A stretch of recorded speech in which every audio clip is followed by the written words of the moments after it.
नौ महिना कोखमा राखी तिमीले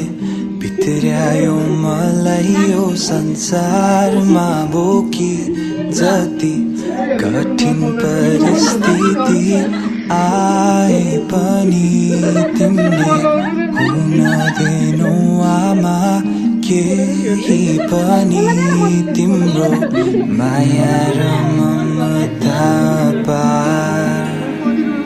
म सम्झिने छु जहिले तिम्रो साथ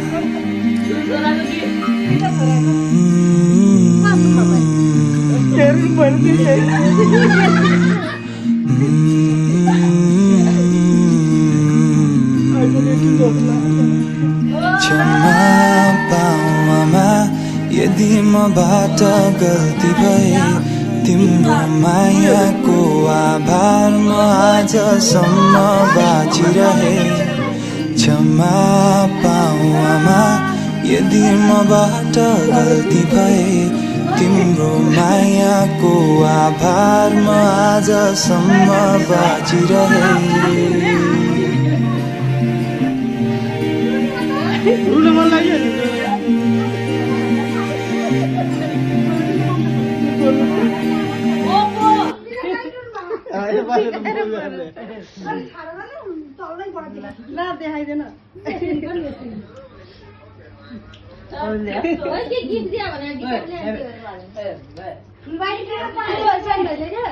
मोबाइल दिएको रहेछ कि पठा रहेछ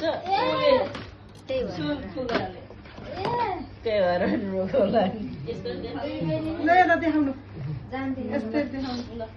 ल थ्याङ्क यू भन्नु छोरा भन न दुईटा छोरालाई दुईटै छोरालाई थ्याङ्क यू धन्यवाद धन्यवाद गोली ल्याइदिनु पर्छ ठुलो गोली ल्याइदिनु पर्छ त लिएर आइदिएको छु